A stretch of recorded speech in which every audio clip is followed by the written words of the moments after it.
Hello, sis D, and I'm back with another video. And today we're going to be talking about Xbox Game Pass, on whether or not it's good for the Xbox console or it's a detriment to the game sales on that console. Now, every time I talk about this, people are just up in arms. Now, I'm going to start off by saying that Game Pass is the best value in gaming.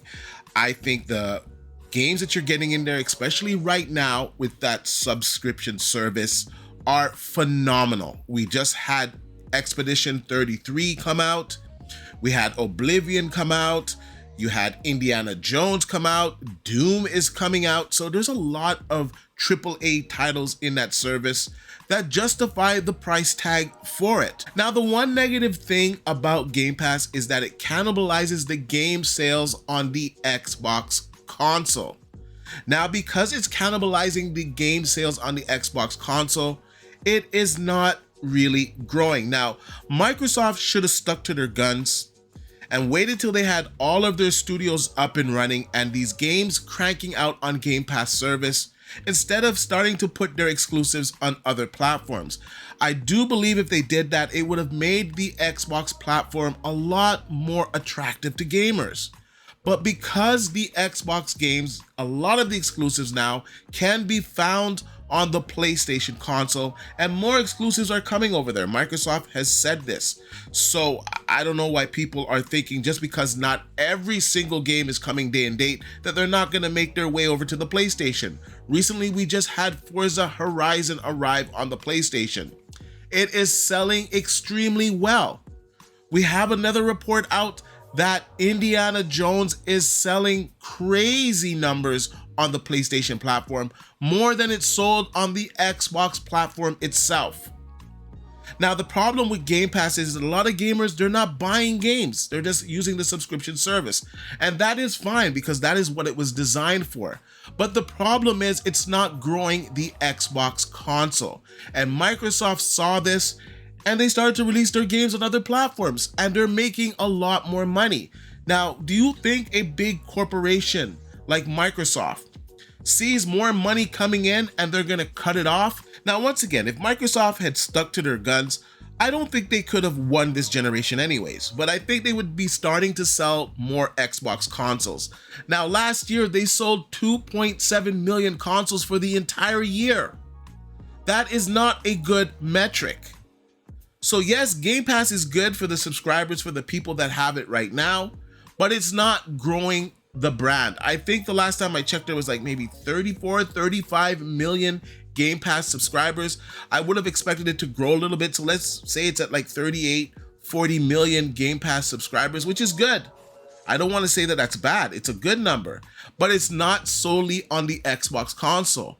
PC, Xbox, or I should say PC Game Pass is also growing at a larger rate than the Game Pass that's on console, at least the last time I checked the numbers. But I do know that there's a substantial amount of Game Pass PC members.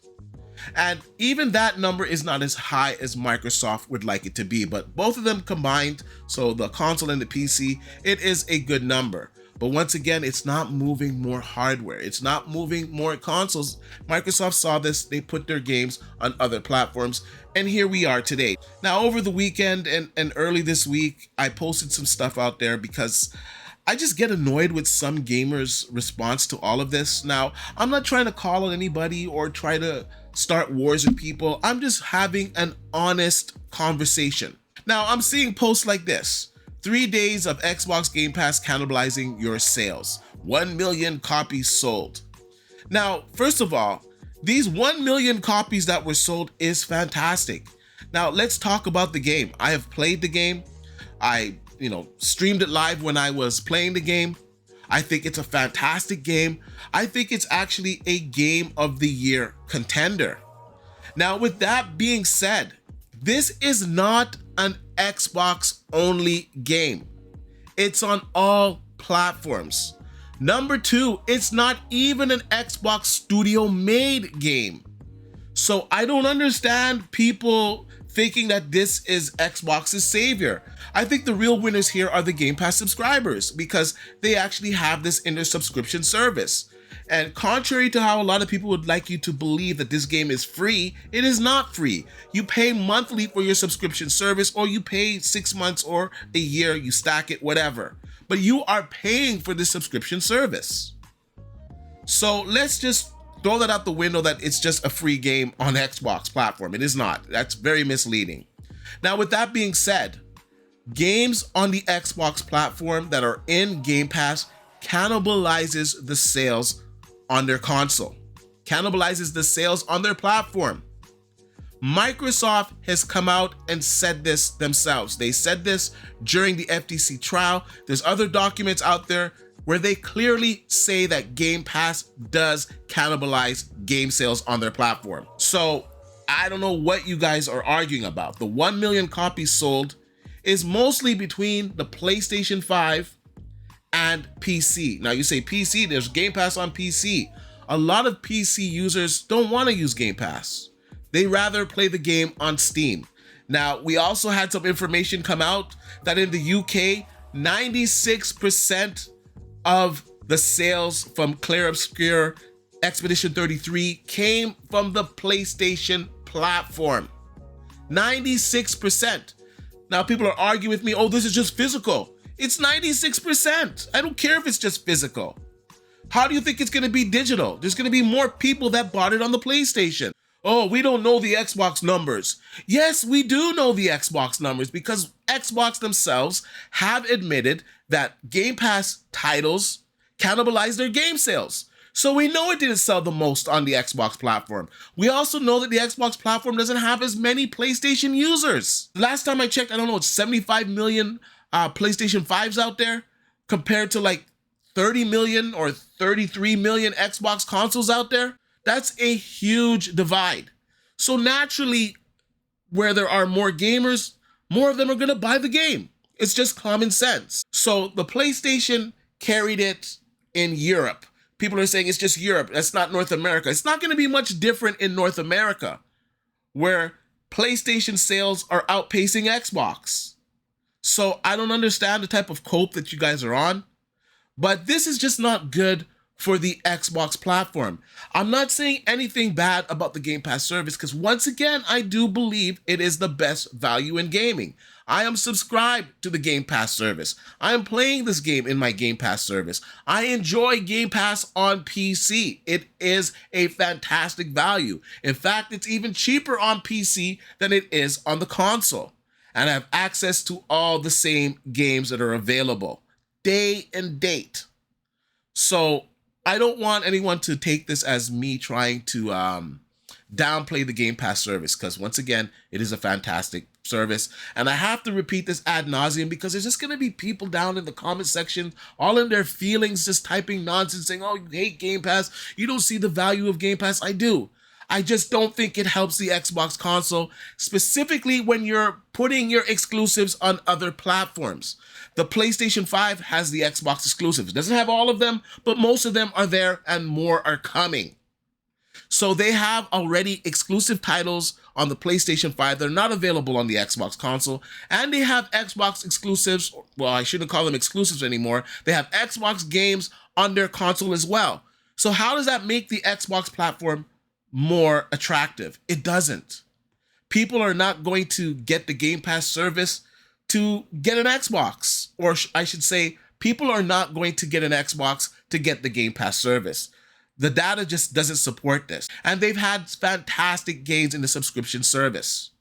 And it just hasn't happened. Once again, this led to Microsoft releasing their games on more platform because the Xbox gamers are simply not buying their games because of the Game Pass service. Now, this is what I really wanted to touch on today, to be honest with you guys.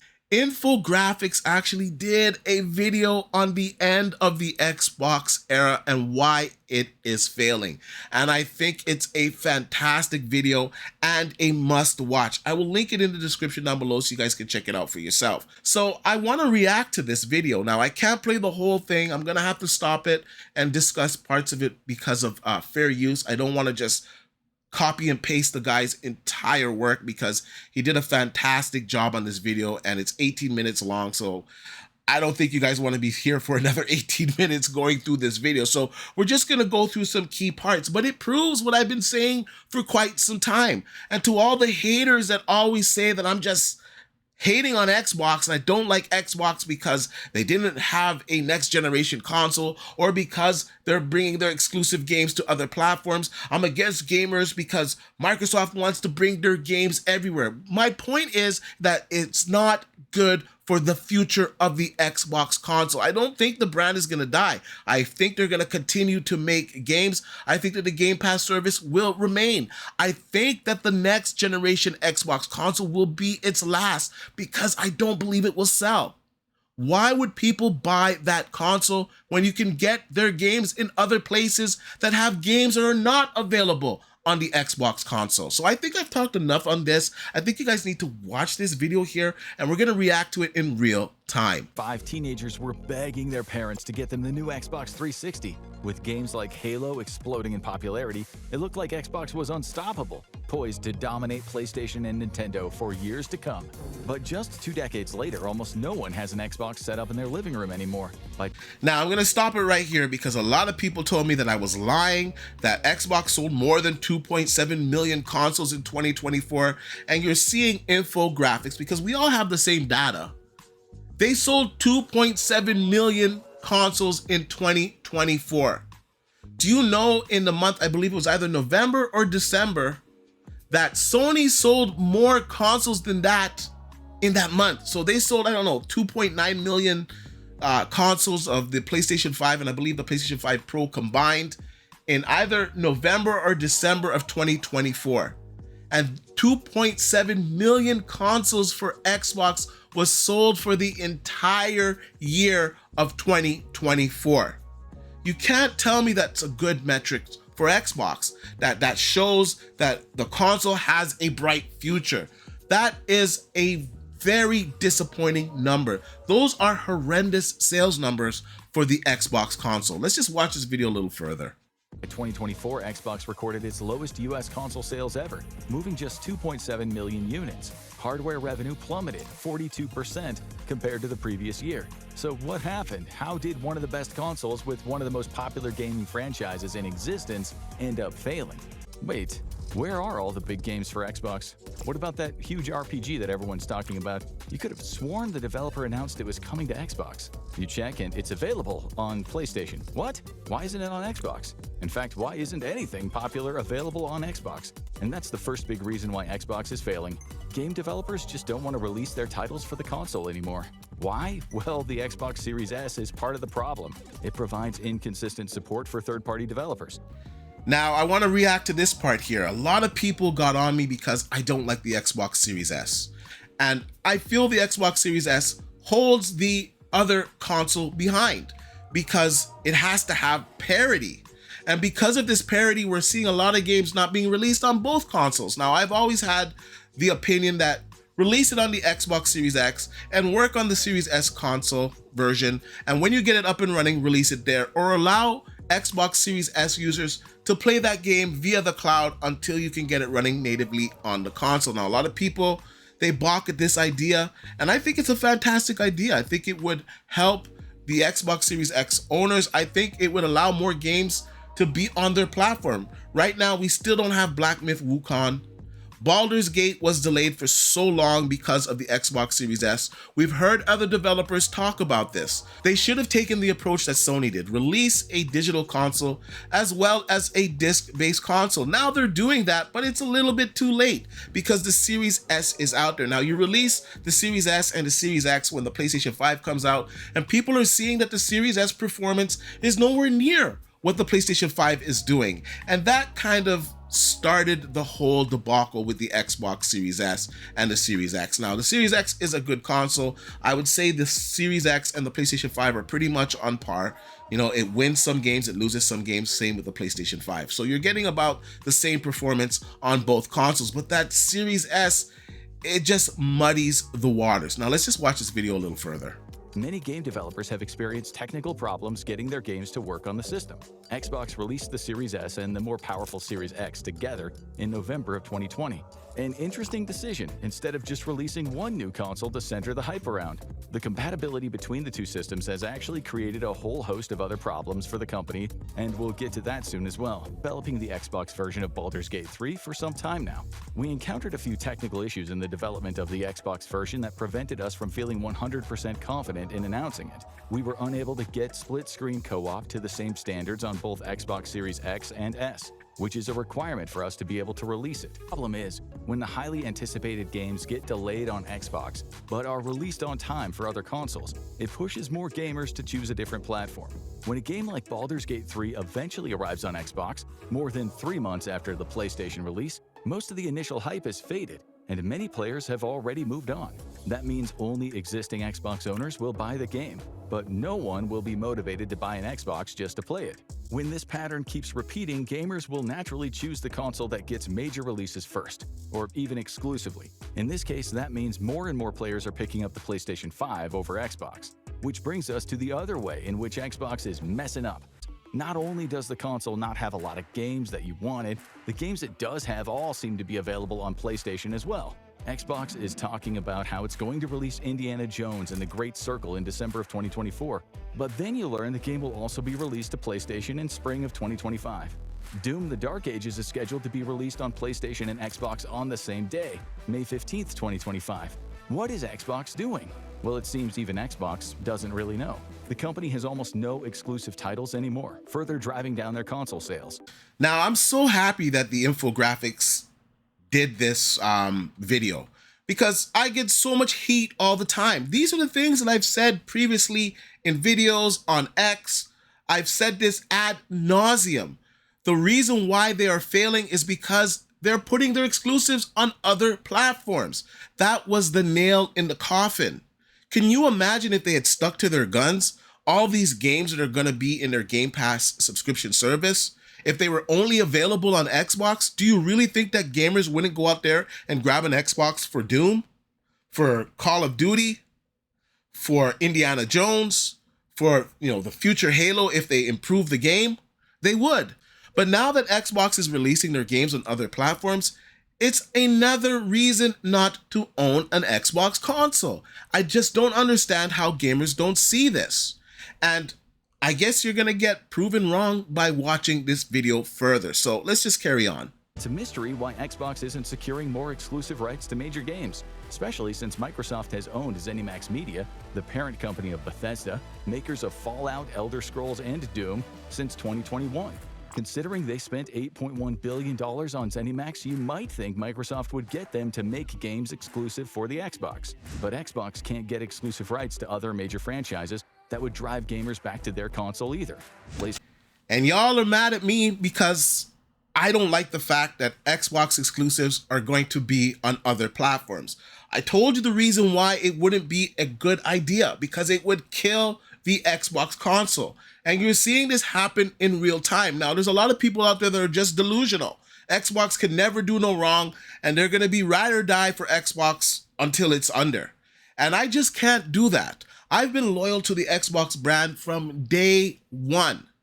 I've also always called them out when they did things that I thought were detrimental to the company. But I'm not going to just sit here and be phony and fake, because most of my fan base are Xbox gamers. Yeah, I don't like that I'm pissing off a lot of my fan base. Sure, that's not a good thing, but at the same time, I have to always tell the truth. And I gotta yell and scream sometimes because a lot of people are in their feelings and they're in denial. And I really loved the Xbox brand. And anyone that followed this channel from the beginning knows that. But to sit here and just have a blind eye to everything that's going on over at Xbox, that would just be disingenuous, and I just can't do it. And even if it pisses off a lot of my fan base, I just gotta call it like it is. I was hoping that the fan base would revolt against Microsoft and they would demand that they stop doing these things, but gamers are okay with it. They're like, yeah, it's okay, let all the gamers enjoy the games. Microsoft is gonna make more money. Not realizing that the Xbox console is going to die as a result of this. The gamers are so short-sighted right now because there's a next generation Xbox coming out. They're like, there's a next console coming. Xbox is not dead. If nobody wants this generation's console, why are they going to want the next generation's console? What's going to be different over there? Are they going to have exclusives? No, they're not going to have exclusive. Their games are going to continue to come to the PlayStation, the Nintendo Switch, wherever they can make money. So that's not going to be an incentive to get that console. You can say Game Pass. Sure, some people are going to migrate over for Game Pass, but Game Pass is not driving console sales now. So why is it going to drive the next generation console sales? There's going to be a PlayStation 6 that comes out. It's going to have its own exclusive games, and it's going to have Microsoft games. So once again, why are people going to buy that console? Now, unfortunately, for a lot of the hardcore Xbox gamers that are still in denial, they're just going to have to see that happen in real time. But if you have been in gaming long enough, you can see the writing on the wall. And I'll say this, the moment that Infographics makes a video on your business, it's just not looking good. So let's just watch a little bit further. Well, one silver lining is the Game Pass feature, which has done incredibly well. As of February 2024, the service had 34 million subscribers, proving that it is really popular among Xbox customers. For $10 to $20 per month, Xbox Game Pass subscribers gain access to hundreds of games. Most users opt for the $15 or $20 tier, as the cheapest plan offering only 25 games is far less appealing. While the Game Pass has proven to be a successful model for customers, it's been more of a mixed bag for developers. Some think that putting their games on the Game Pass model devalues their work, as they end up offering the final product for such a low price. Not to mention, it decreases the actual sales of their games, which Microsoft admitted. As the UK Competition and Markets Authority says, Microsoft also submitted that its internal analysis shows a redacted % decline in base game sales 12 months following their addition on Game Pass. It's always a reassuring sign when a company says their sales are down by a redacted amount, as the console sells less than even the critically panned Xbox One in the US. Plus, Microsoft keeps on insisting on a version for Xbox that wants users to play without a console, something that continues to turn lifelong gamers and Xbox fans off. So it seems that at the end of the day, the future for Xbox is not all that bright, especially as its parent company barely seems to care about it or even understand the market it's selling to. So there you have it, proved all of my points.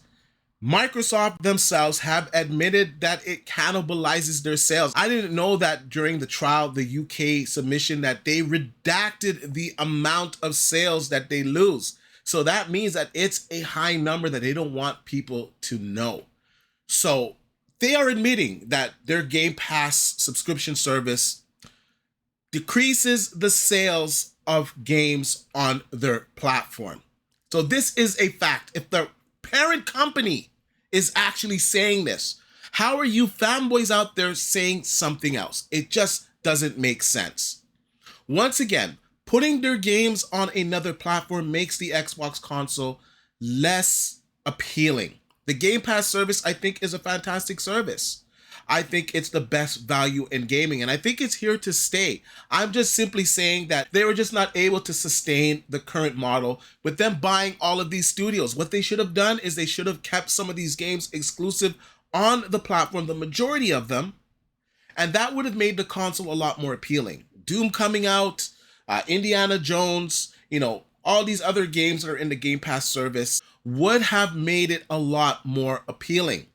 The fact that gamers are giving Expedition 33 the love like it's an Xbox-made game is ridiculous. It's a multi-platform game that is on all platforms and happens to be in the Game Pass service. It is a win for Game Pass subscribers, but it's not a win for the Xbox brand because it's not moving more Xbox consoles.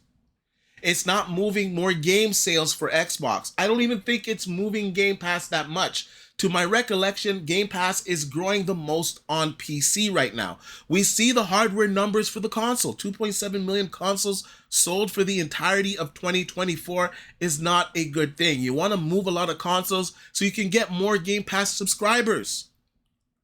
So I don't know what to say to you guys. At the end of the day, Infographics has a video up on this. I will link it in the description down below so you guys can check it out in its entirety for yourself. But once it hits the Infographics Show, you know that it's not going to be good for the Xbox platform. Yes, there's going to be another Xbox console. I don't feel it's going to sell well. I don't care how powerful it is. I don't care what type of features it has. It won't have exclusive games, and exclusive games matter. If you don't think that exclusives matter, please explain to me why the Xbox consoles are selling so poorly, and why the PlayStation platform is selling at record levels. Even the PlayStation 5 Pro is selling well. The Xbox games that you can get right now on the console are also on the PlayStation 5, and they look better on the PlayStation 5 Pro. Once again, making the Xbox console less desirable. So I'm going to close out saying this: Xbox Game Pass is a fantastic service.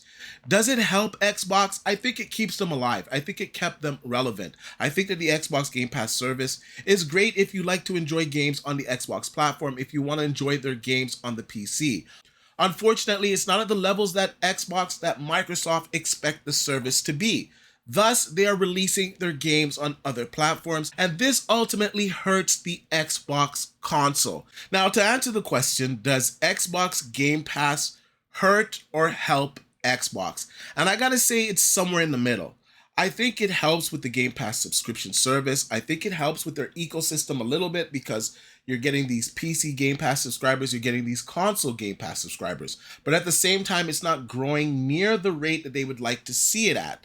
And exclusive games going into that platform is not really a thing. They're very few and far between now. Most of them can be found on the PlayStation. So it also makes that service a little bit less desirable. Now, if they had some exclusive titles, or I should say a lot more exclusive titles that could only be found in the Xbox Game Pass service, that can only be played on the Xbox console, I think that they'd be doing a little bit better right now, and I think it would lead better into the next generation. Now, the next generation console, if it came out, it's very powerful. It has all of these exclusives that are not on the PlayStation. That would be more of a reason to own that console. Now, we know that's not the route that they're taking, so I just don't see that console doing well, and I think that's going to be their last console.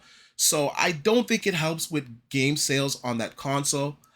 I just think the numbers don't support that. Saying that Clear Obscure Expedition 33 proves that Game Pass doesn't cannibalize game sales, it does not, because that game is a multi-plat game that just happens to also be in the Game Pass service day and date. Now, when we get more of the numbers coming out, I can guarantee you that most of the sales are going to come from the PlayStation platform and PC. The Xbox console 100% for sure would have sold the least amount of units because they have the lowest fan base and because they have the Game Pass service. If anything, it does prove that Game Pass does cannibalize the sales on the Xbox platform. Anyways, you guys let me know what you think about this in the comment section down below, and don't just get in your feelings. Give me a reason why you think I'm wrong. Tell me why you believe that Game Pass is going to increase the game sales for the Xbox console, how it's going to increase the sales of the Xbox console itself.